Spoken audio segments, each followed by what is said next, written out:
두 부분으로 보겠습니다. 사사기 11장 1절에서 3절 부분 보고요.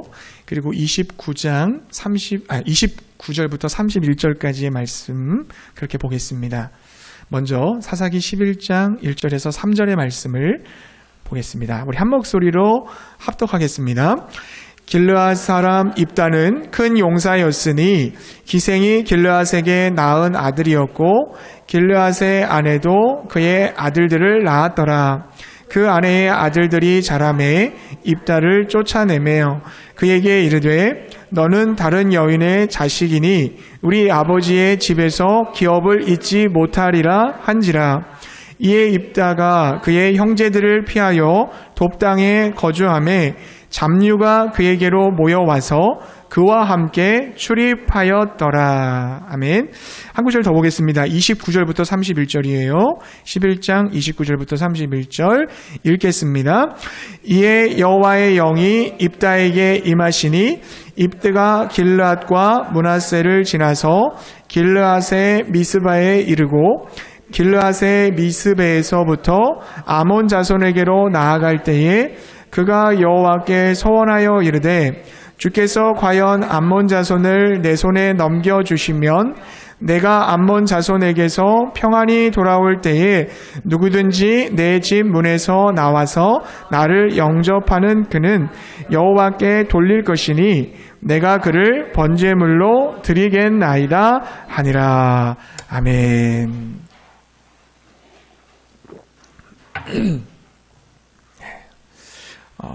우리는 계속해서 사사기를 묵상하고 있습니다. 여호수아를 통해서 가나안 땅을 정복하고 정착하게 된 그 이스라엘 백성들이 가나안 땅에서 어떻게 살아갔는지를 보여주는 책이 바로 사사기라고 할 수 있겠습니다. 하나님께서는 애굽의 노예로 살던 그 이스라엘 백성들을 해방시키셨습니다. 그들은 이제 하나님이 주신 그 가나안 땅에서 자유인으로 살게 되었습니다. 그러나 아직 모든 것이 미완성이었습니다. 차지할 땅도 좀 남아 있었고요. 그리고 외부에서는 다른 나라의 공격과 침입이 있었고, 그리고 내부에서는 지파들끼리의 갈등이 존재하고 있었습니다. 이와 같은 여러 가지 문제들을 해결하기 위해서 좀 지혜로운 판단을 하며 백성들을 이끌어갈 수 있는 사람이 필요했습니다. 그가 바로 사사입니다. 사사는 선비사의 스승사자를 쓰지요. 즉 정치적, 종교적 지도자를 말합니다. 즉 사사는 외적의 침입에서 나라를 지키고요. 또한 이스라엘 내부적으로 지파 간의 갈등을 해결하기 위해서 하나님께서 세우신 사람입니다. 사사는 왕처럼 지배하는 그런 자가 아니라 백성들을 가르치고 나라를 지켜내는 그런 임무를 받은 사람인 것입니다. 사사에는요, 총 12명이 존재를 하는데요. 이들 사사를 대사사와 소사사로 분류를 할 수가 있습니다. 대사사라고 하는 것은 주로 이스라엘 백성들이 위험에 처했을 때 그 하나님의 영에 이끌려서 이스라엘 백성들을 압제자들의 손으로부터 구원해내는 그런 일들을 감당했습니다. 대사사에는 온니엘, 에훗, 삼갈, 드보라, 기드온, 입다, 삼손이 속하게 됩니다. 또한 여러분 소사사라고 있어요. 소사사는 전쟁에 나가서 싸우기보다는 주로 행정적, 사법적인 업무를 보는 사사들을 일컫습니다. 소사사에는 돌라, 야일, 입산, 엘론, 압돈이 있습니다. 다 여러분 이렇게 많이 들어본 이름은 아니죠. 예. 오늘 우리가 살펴볼 인물은 바로 이 대사사에 속하는 입다입니다. 입다라는 사람이에요. 입다, 그는 누구입니까? 자, 1절에 보게 되면 그는 길르앗 사람으로서 기생의 아들이었습니다. 여러분 쉽게 말하면 창녀의 아들이라는 뜻입니다. 입다가 기생의 아들로 태어나서 태어났겠습니까? 태어나 보니까 내가 기생의 아들인 거예요. 네. 그는 자신의 생을 굉장히 비관하고 다른 사람과 비교의식과 또한 열등의식 속에서 낮은 자존감을 가지고 살았는지도 모르겠습니다. 게다가 그는 형제들로부터 집안에서 쫓겨남을 당합니다. 형제들 간의 그 상속 분쟁에서 밀려난 거지요. 형제들은 첩의 아들 사사가 아니라 서자 출신에게 재산을 나누어 줄 수 없다고 결정하고 입다를 내쫓았습니다. 형제들로부터도 버림받은 입다의 마음속에 깊은 상처가 있을 거라는 걸 우리는 짐작하고도 남겠죠. 자, 집에서 쫓겨난 입다는 길르앗 땅 그 어딘가에 거류하는 것이 아니라 길르앗을 떠나 아람의 성읍인 돕 땅에, 이방 땅에 거주하게 됩니다. 이방 나라에서 나그네로 외롭게 살게 된 것입니다. 그러자 그에게 그 잡배라고 하죠. 잡류라고 하는 건달패들, 방탕하고 경박한 자들이 몰려왔습니다. 그렇게 돕 땅에서 입다는 그들과 함께 누군가의 물건을 빼앗는 약탈자로 살게 되었습니다. 여러분, 입다는 태어날 때부터 천덕꾸러기가 되어서 사람들에게 미움을 받고 집안에서도 쫓겨남을 당하고 성읍의 장로들에게도 무시를 당하고 가정과 사회에서 법적 권리를 빼앗겨버리고 정당한 대우를 받지 못했습니다. 그러니까 입다는 여러분 자신이 선택한 운명이 아니에요. 어떻게 보면 태어났는데 그렇게 됐고 그렇게 떠밀려서 주변 변두리로 밀쳐진 인생, 그렇게 살아갈 수밖에 없는 인생 속에서 고통하는 사람이었습니다. 여러분, 아브라함의 첩이었던 하갈 아시죠? 하갈도 그런 사람 아닙니까? 창세기 16장에 가보면요, 사라 자신이 임신하지 못하자 아브라함에게 자신의 종 하갈을 사레가 첩으로 줍니다. 하갈의 몸을 빌려서 집안의 대를 잇겠다는 계획이었습니다.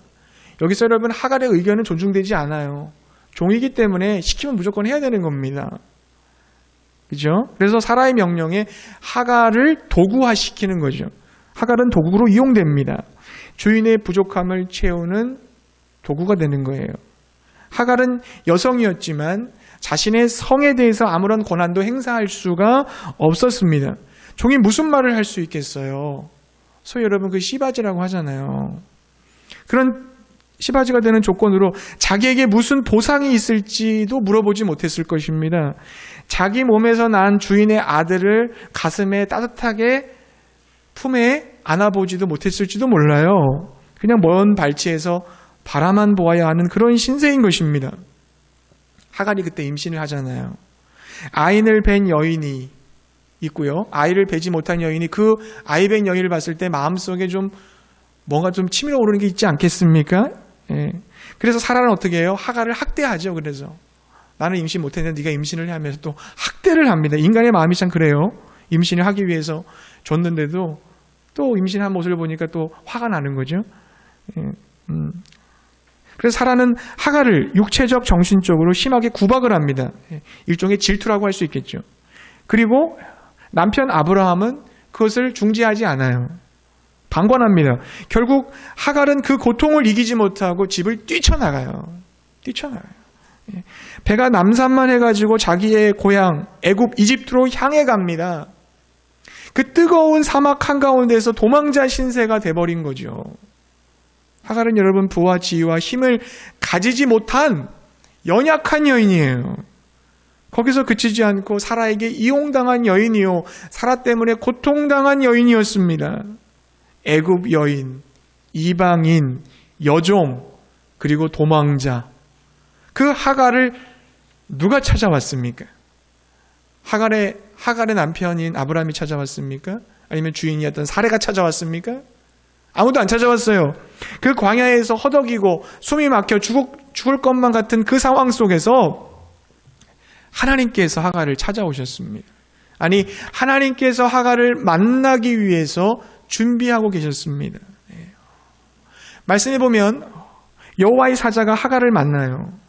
하나님의 사자가 하갈을 만나서 뭐라고 해요? 네 뱃속에 있는 그 아이의 이름을 이스마엘이라고 줘라. 그렇게 얘기하고 나서 이스마엘의 뜻을 알려주는데 그 이스마엘의 뜻이 뭡니까? 여호와께서 들으셨다. 여호와께서 내 고통을 듣고 계신다. 이 뜻이에요.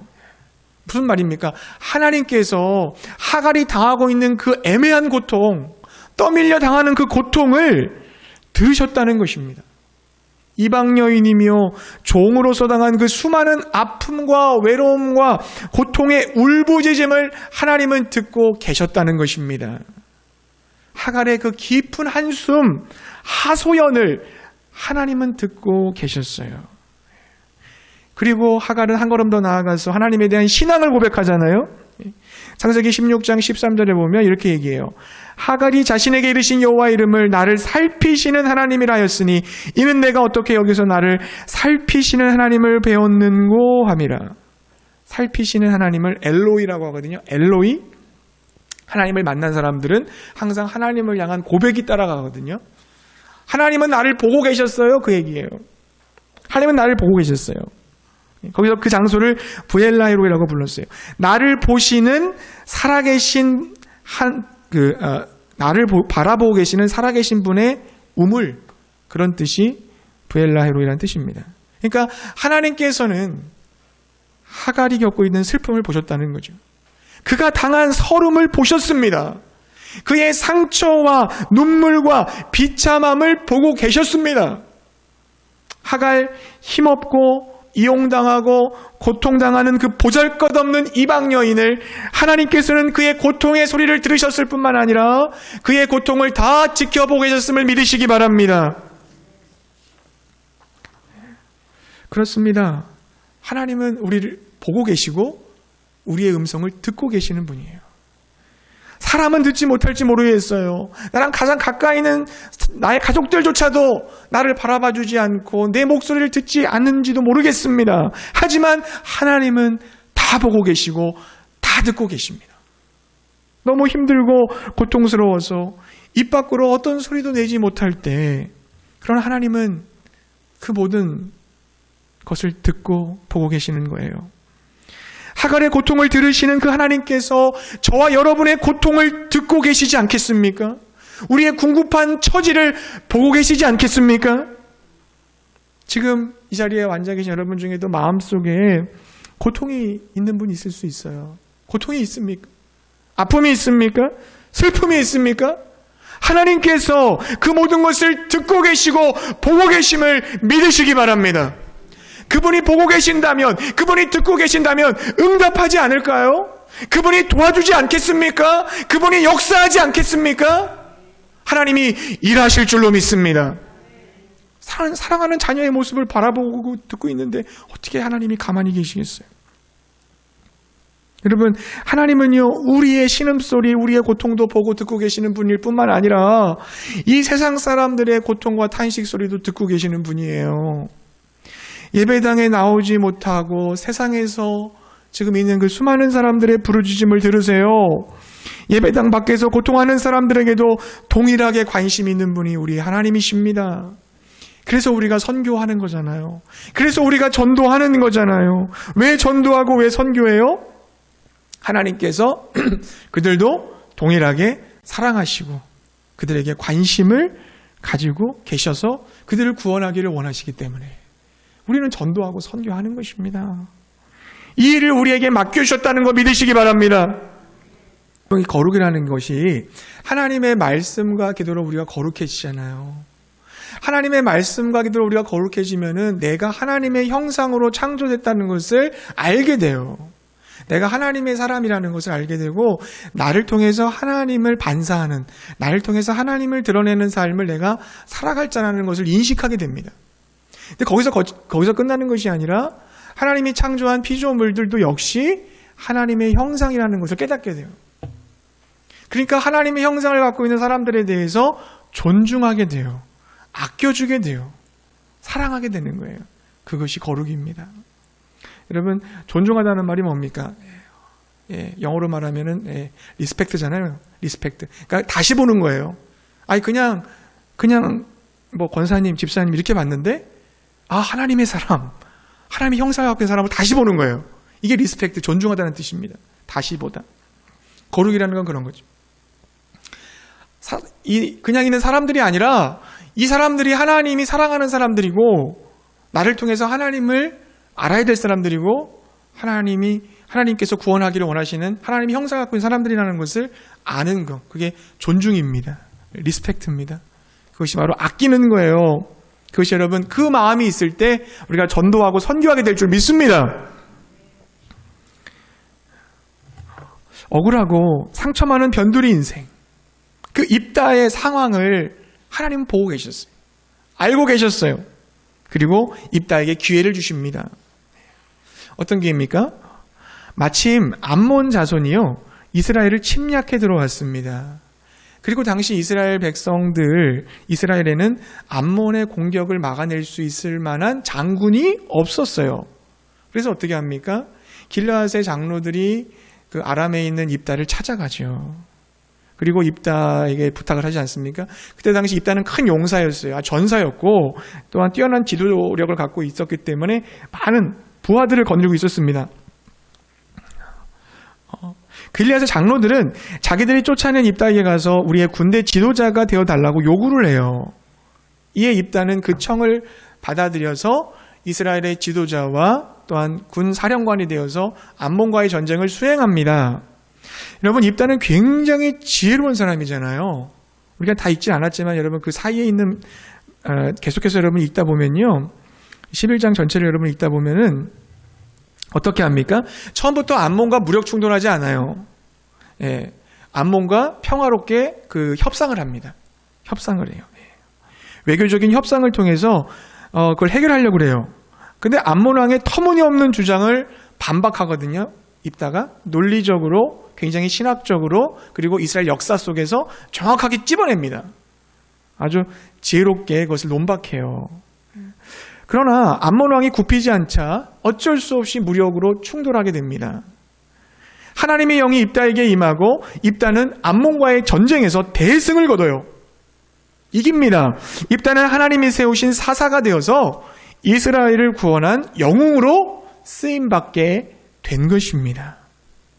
여러분, 기생의 아들로 태어나서 많은 상처와 아픔을 경험하고 정말 변두리로 떠밀린 인생이었지만 하나님께서는 그런 입다를 사사로 세우셔서 이스라엘을 구원하게 하셨음을 믿으시기 바랍니다. 많은 사람들이 그렇게 얘기해요. 나는 약점이 많아요. 부족합니다. 실패했습니다. 좌절합니다. 자신의 환경이나 처지를 바라보면서 난 억울합니다. 그래서 그늘진 인생을 사는 사람이 많아요. 그래서 늘 하나님이나 세상이나 다른 사람을 원망하고 스스로를 또 자책합니다. 그러나 하나님은 그런 사람도 쓰실 수 있는 분이세요. 쓰실 수가 있습니다. 꽃들에게 희망을이라는 책의 제목처럼 하나님께서는 입다의 이야기를 통해서 우리에게 말씀하시는 거예요. 죄인에게 희망을, 버림받은 사람에게도 희망을, 가능성이 없거나 남들이 주목하지 않는 사람에게도 희망이 있다. 내가 그를 쓸 수가 있다. 말씀하시는 거예요. 하나님이 쓰신 인물들 생각해 보세요. 골리앗을 죽이고 사람들의 환영을 받던 그 다윗이 아니라 오히려 역경과 눈물을 알고 있는 다윗을 하나님은 쓰셨습니다. 하나님은 바로의 궁에서 잘 나가던 그 모세가 아니라 실패를 알고 80세 노인이 좌절을 경험한 그 모세를 쓰셨어요. 아버지의 사랑을 독차지하는 그러한 도련님 같은 요셉이 아니라 억울하고 인내를 아는, 고난을 아는 요셉을 하나님은 쓰셨습니다. 목동 다윗을 왕자 솔로몬보다 더 크게 쓰신 분이 하나님이세요. 하나님은 가말리알 문화에서 대학자 사울이 아니라 반대와 핍박 속에서 신앙을 지키기 위한 선한 싸움을 싸워나가는 바울을 사용하셨어요. 실수와 약점을 많이 가진 베드로를, 어부인 베드로를 그렇게 귀하게 쓰셨습니다. 사랑하는 성도님들, 내 자신을 보십시오. 건강을 잃어버리셨습니까? 가난합니까? 배우지 못했습니까? 재능이 없습니까? 자랑할 것이 없습니까? 내세울 것이 없습니까? 괜찮습니다. 하나님이 그런 자도 쓰실 수 있음을 믿으시기 바랍니다. 하나님은 쓰실 수 있어요. 여러분을 쓰실 거예요. 여러분을 쓰실 거예요. 하나님은 지금 사람을 찾고 계세요. 어떤 사람입니까? 하나님의 그 구원의 드라마에 출연할 사람을 찾고 계시는 거예요. 하나님과 함께 일할 사람을 찾고 계신 거예요. 하나님은 천지 만물을 창조하시고 혼자서 모든 것을 다스리겠다고 하지 않으셨어요. 사람을 통해 우주 만물을 다스리시겠다고 결정하셨습니다. 그러나 여러분, 이 세상이 그렇게 됐습니까? 죄로 심각하게 오염됐잖아요. 요즘 아이들이 여러분 학교에서 뭐 배웁니까? 자기의 성을 자기가 결정할 수 있다라고 지금 배운다고 하잖아요. 태어나면 남자 여자라고 우리가 알잖아요. 근데 남자 여자를 네가 결정해라. 여러분, 하나님께서 만들어놓은 창조하신 남자와 여자의 성을 지금 우리가 인간이 바꿔놓으려고 하고 있단 말이죠. 정말 어이없는 일이 벌어지고 있어요. 이 죄가 관여하고 있는 거 아닙니까?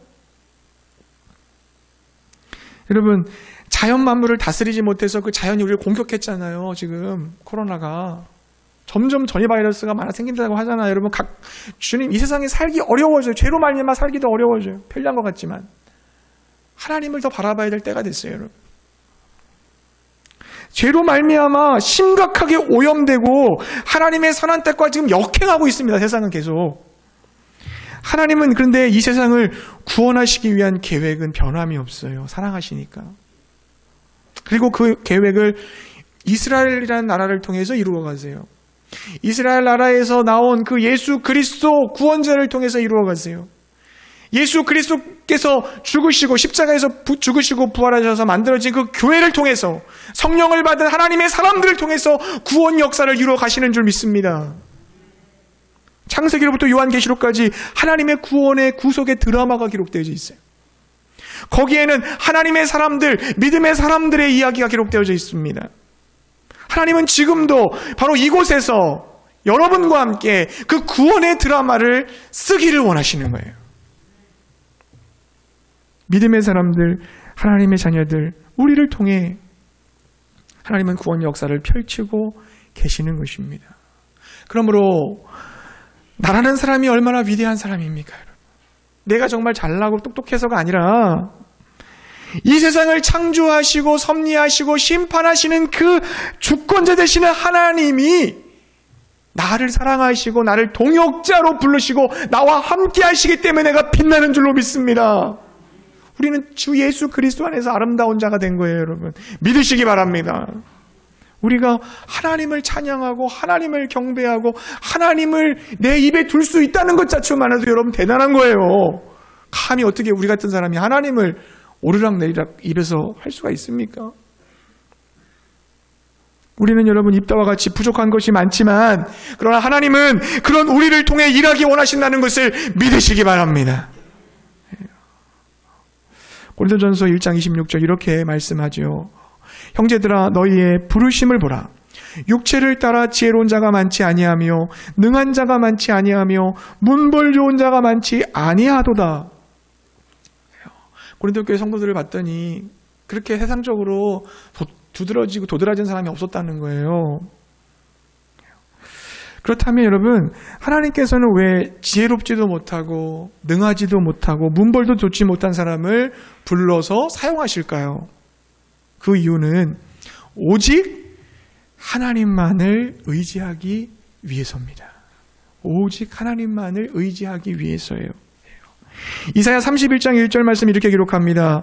도움을 구하러 애굽으로 내려가는 자들은 화 있을진저 그들은 말을 의지하며 병거의 많음과 마병의 심히 강함을 의지하고 이스라엘의 거룩하신 이를 앙모하지 아니하며 여호와를 구하지 아니하나니. 아멘. 무슨 말씀이십니까? 하나님께서는 애굽의 도움을 구하는 사람들은 당신 자신 하나님을 앙모하거나 하나님을 구하지 않는다고 단언하셨어요. 그 이유가 뭘까요? 고작 여러분 조그만한 조랑말이나 조그만한 낙이 있잖아요. 그 팔레스타인 전쟁터에서는 그런 낙이 조랑말들이 많습니다.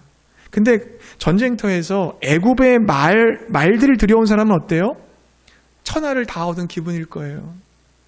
애굽의 말들이 끄는 첨단 무기와 병거와 마병이라면 조그만한 조랑말, 그런 낙이는 별거 아니에요, 여러분. 어떤 적이든 섬멸할 수 있을 것이기 때문인 거죠. 그런 말을 탄 사람이 눈에 보이지 않는 하나님보다 자신이 소유한 말들의 힘을 더 신뢰할 것은 두말할 나위가 없지 않습니까? 그래서 성경은 여러 차례에 걸쳐서 말의 힘을 의지하지 말라고 경고하는 거예요. 이때 말은 뭡니까? 단순히 주인의 명령을 쫓아 네 발로 전쟁터를 누비는 포유류 동물의 말만을 뜻하는 것이 아니에요. 이때 이 말은요, 인간이 이 세상에서 하나님보다 더 신뢰하는 모든 것의 총칭입니다. 하나님보다 더 신뢰하는 거. 그게 바로 말이에요. 지금도 나와 함께 하시는 하나님, 나의 아버지가 되어주시는 하나님만 의지하시기 바랍니다. 나의 주인이시요, 나의 구원자시요, 나의 선한 목자가 되시고, 나의 생수가 되시고, 나의 생명의 떡이 되시고, 길과 진리와 생명이 되시고, 나의 부활이 되시고, 나의 참 포도나무가 되시는 예수 그리스도를 의지하시기 바랍니다. 나를 도와주시고, 나와 상담해 주시고, 나를 가르쳐 주시고, 생각나게 해주시고, 모든 삶의 좋은 것들의 열매를 맺게 해주시는 성령님만 의지하시기 바랍니다. 누가복음 10장 4절 말씀에 가보면요, 복음을 전도하기 위해 제자들을 파송하시는 그 예수님께서 이렇게 말씀하세요. 전대나 배낭이나 신발을 가지지 말며 그랬어요. 여기서 말하는 그 전대가 뭡니까? 이 전대는 돈주머니거든요. 지갑입니다. 그러니까 여러분, 전대를 가지지 말라는 말씀은 돈을 가지지 말라는 뜻이에요. 그럼 돈 없이 여행할 수 있습니까? 여행하는 자에게 돈은 필수예요. 전도나 선교할 때 재정은 필수 불가결한 자원입니다. 근데 주님은 너희들 전도하러 나갈 때 돈 가지고 가지 마라, 그렇게 말씀하셨어요. 주님은 또 배낭 가지고 가지 말라고 그랬어요. 당시 목자들이나 그리고 수많은 길을 떠나는 사람들은요, 이 가죽 자루에 먹을 양식이나 생활에 필요한 용품들을 넣고 다녔어요. 우리도 그렇잖아요.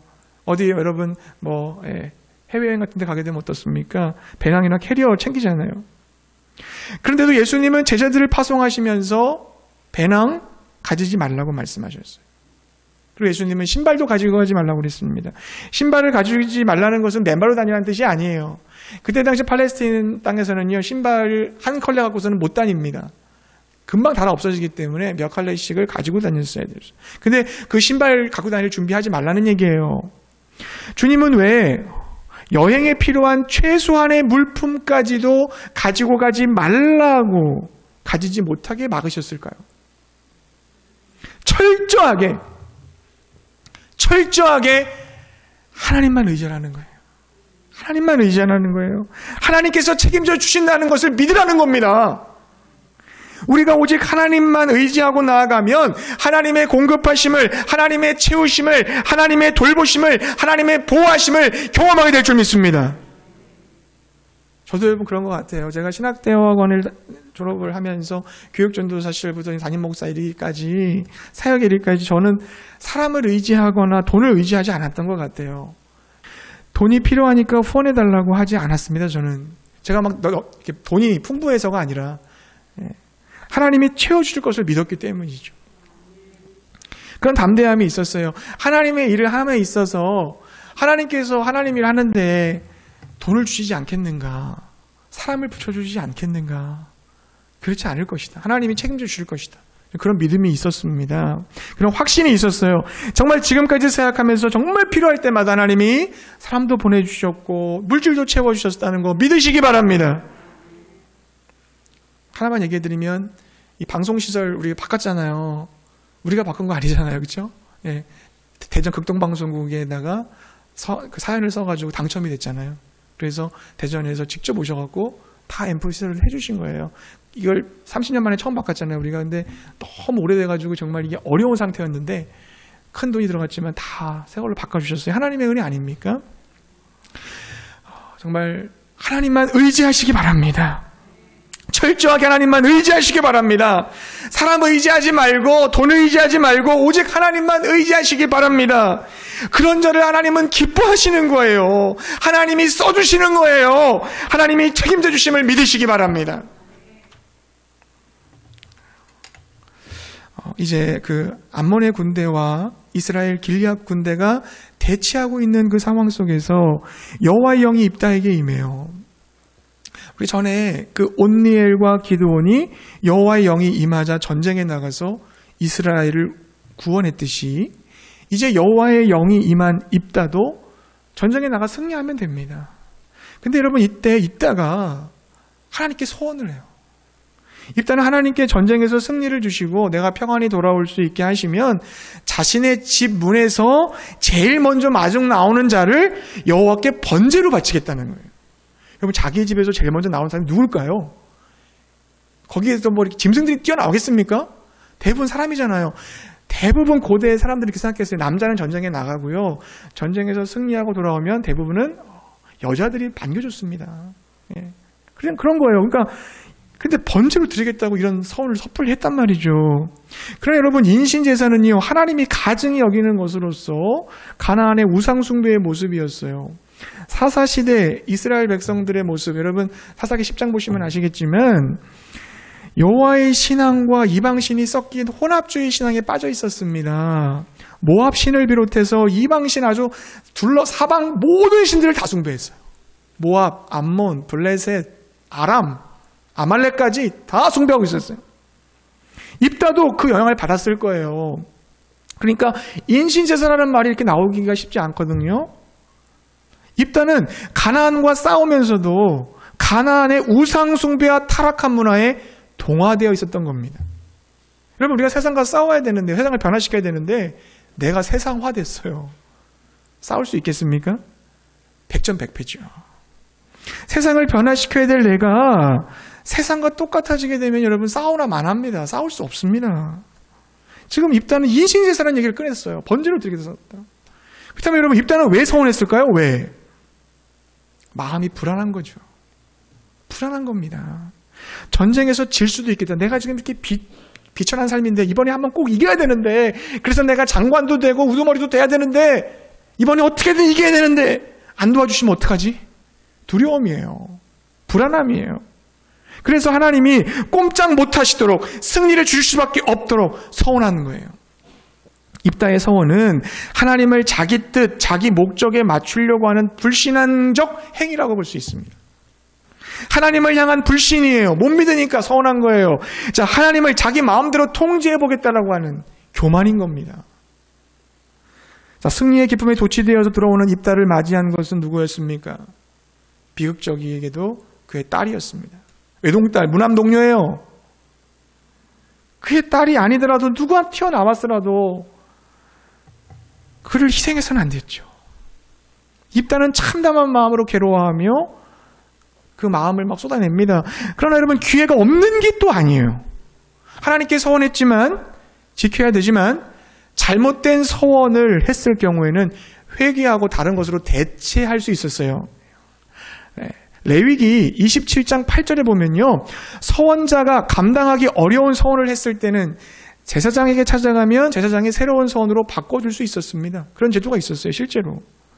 오히려 하나님께 서원했다고 해서 딸을 번제로 바치는 것은 하나님께 죄를 범하는 거예요. 이건 또. 그러나 여러분 입다는 이 사실을 몰랐다니까요. 이러한 사실을 그에게 알려줄 제사장이나 레위인도 없었습니다. 얼마나 깜깜했으면 영적으로 무지했으면 결국 어리석게도 입다는 자기의 딸을 제물로 바치는 큰 죄를 범하고 말았습니다. 그리고 여러분 후반절 가보시면요. 자기의 동족을 2만 명이나 4만 명이나 또 막 무참하게 죽여요. 이 입다가. 점점 타락하게 돼요. 안타깝지 않습니까? 어떻게 그렇게 하나님을 모를까요? 하나님이 인신제사를 기뻐하지 않는다는 것도 모르고 잘못된 서원을 했지만 돌이킬 수 있는 기회가 있다는 것도 모르고 하나님께 회개하고 돌이키면 하나님이 받아주신다는 것도 모르고 진리에 대한 무지가 사랑하는 딸을 죽게 만든 거예요. 그래서 여러분 호세아 선지자가 뭐라고 말했습니까? 내 백성이 지식이 없어 망하는도다. 우리가 여호와를 힘써 알자. 여호와를 힘써 알자 그랬잖아요. 우리 하나님 알아야 돼요. 하나님이 어떤 분인지, 하나님의 마음이 어떤지, 그 하나님의 마음과 접속되어 살아가는 것이 신앙생활인 줄로 믿습니다. 여러분 어떻게 우리 하나님 알 수 있어요? 꿈이나 환상이나 느낌이나 직관으로도 알 수 있죠. 하지만 그거 불완전해요. 위험합니다, 사실은. 가장 안전하고 정확하게 하나님을 아는 방법이 뭐예요? 하나님의 말씀을 통해 하나님을 알아야 될 줄 믿습니다. 이거 주셨잖아요. 그래서 66권이나 주셨잖아요. 하나님이 얼마나 크신 분인지 알려주시려고, 사랑하는 줄 알려주려고. 하나님의 말씀을 통해 하나님 아는 거예요. 성경을 통해서 하나님 아는 거예요. 말씀으로 하나님 만나고 하나님 마음과 접속되는 줄 믿습니다. 말씀의 저자는 하나님이에요. 성령님이에요. 말씀의 핵심은 예수 그리스도예요. 성삼위 하나님이에요. 그걸 말씀 자꾸 사모하는 거예요. 그래서 내가 너에게 이른 말이 영이요 생명이라고 예수님 말씀하셨습니다. 하나님의 말씀은 영이요 생명입니다. 영이라는 단어가 뭐예요?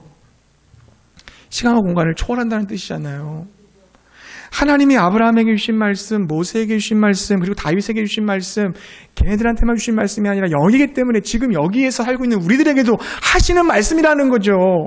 영인 말씀이에요. 이 생명이라는 게 무슨 뜻입니까?